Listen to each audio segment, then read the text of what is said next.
Number 1. I'm a 19-year-old guy living in the suburbs of upstate New York.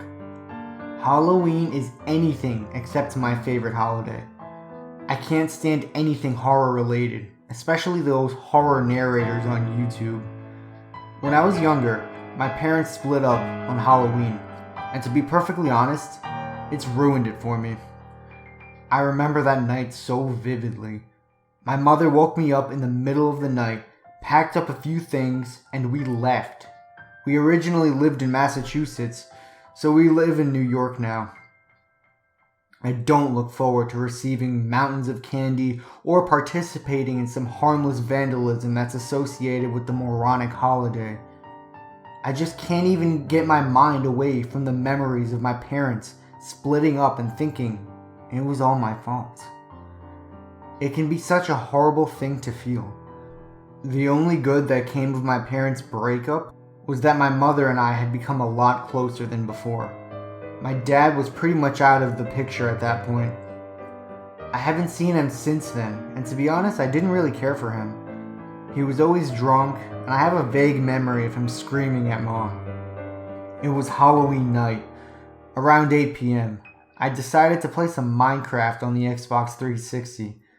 About 20 minutes into building a giant submarine, I heard something outside of my window. We lived in an out-of-the-way house in a dark back road, so we normally didn't get a lot of trick-or-treaters. I opened the window and peeped my head out to look around. There wasn't anything out of the normal. I figured it was just a raccoon or something. I continued my game for 20 more minutes until I heard my mom call me for dinner. I got up and walked down the long hallway, but I saw movement out of the corner of my eye, on the outside of the window. It looked to be a teenager wearing some stupid Halloween mask. I yelled in as deep a voice as I could muster. When I got to the kitchen, my mom seemed a bit uneasy. She said that she was scared and didn't feel safe. I tried comforting her and told her that it was just the eerie mood set in place from Halloween. I was halfway through telling her how I managed to get out of a speeding ticket on the way to work when we heard shuffling come from the outside of the door. She assumed it was trick-or-treaters. She grabbed some candy and went to open the door.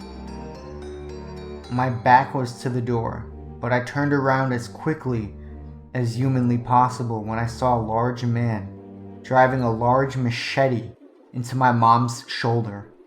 She screamed in terror and leaked blood everywhere. I grabbed a kitchen knife and ran toward the man. He just stood there and let me attack him. I couldn't figure out why he didn't try hitting me or even running, but I wasn't going to let him get away with hurting my mom like that. I jabbed the knife upward into his gut and twisted. I could feel how much stronger the adrenaline made me when I dragged the knife down, splitting the skin covering his stomach. He fell to the floor, obviously lifeless at this point. I checked my mother to see if she had a pulse, but she'd lost so much blood. It was far too late for her. I walked over to the attacker and got on my knees. When I removed the mask, I was met with a horrible shock. It was my own father. Number 2. The old storage sheds along the tracks were abandoned shortly after the Baltimore and Ohio Railroad was built, and it wasn't long before the poor folk of the area moved in. The sheds provided shelter, of a sort, although the October wind still pierced through every crevice, and the small fireplaces that the poor constructed did little to keep the cold at bay. A gentle, kindly woman named Jenny lived alone in one of the smaller sheds. She had fallen on hard times, and with no family to protect her, she was forced to find work where she could and take whatever shelter was available to someone with little money. Jenny never had enough to eat, and in October her tiny fire barely kept her alive during the cold months. Still, she kept her spirits up and tried to help other folks when they took sick or needed food, sometimes going without herself so that another could eat. One cold evening in late autumn, Jenny sat shivering over her fire, drinking broth out of a wooden bowl, when a spark flew from the fire and lit her skirt on fire. Intent on filling her aching stomach, Jenny did not notice her flaming clothes until the fire had burned through the heavy wool of her skirt and began to scorch her skin. Leaping in terror, Jenny threw her broth over the leaking flames, but the fluid did nothing to douse the fire. In terror, Jenny fled from the shack and ran along the tracks, screaming for help as the flames engulfed her body. The station was not far away, and instinctively Jenny made for it, hoping to find someone to aid her. Within moments, her body was a glowing inferno, and Jenny was overwhelmed by pain. Her screams grew more horrible as her steps slowed. She staggered blindly onto the tracks just west of the station, a ball of fire that barely looked human. In her agony, she did not see the glowing headlight of the train rounding the curve, or hear the screech of the brakes as the engineer spotted her fire-eaten figure and tried to stop.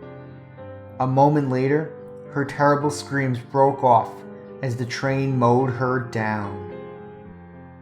Alerted by the whistle, the crew from the station came running as the engineer halted the train and ran back down the tracks toward poor dead Jenny, who was still burning. The men doused the fire and carried her body back to the station. She was given a pauper's funeral and buried in an unmarked grave in the local churchyard. Within a few days, another poverty-stricken family had moved into her shack, and Jenny was forgotten. Forgotten, that is, until a month later, when a train rounding the bend west of the station was confronted by a screaming ball of fire. Too late to stop, the engineer plowed over the glowing figure before he could bring the train to a screeching halt. Leaping from the engine, he ran back down the tracks to search for a mangled, burning body, but there was nothing there. Shaken, he brought his train into the station and reported the incident to the station master. After hearing his tale, the station master remembered poor dead Jenny and realized that her ghost had returned to haunt the tracks where she had died. To this day, the phantom of screaming Jenny still appears on the tracks on the anniversary of the day she died. Many an engineer has rounded the curve just west of the station and found himself face to face with the burning ghost of screaming Jenny, as once more she makes her deadly run towards the Harper's Ferry station, seeking in vain for someone to save her.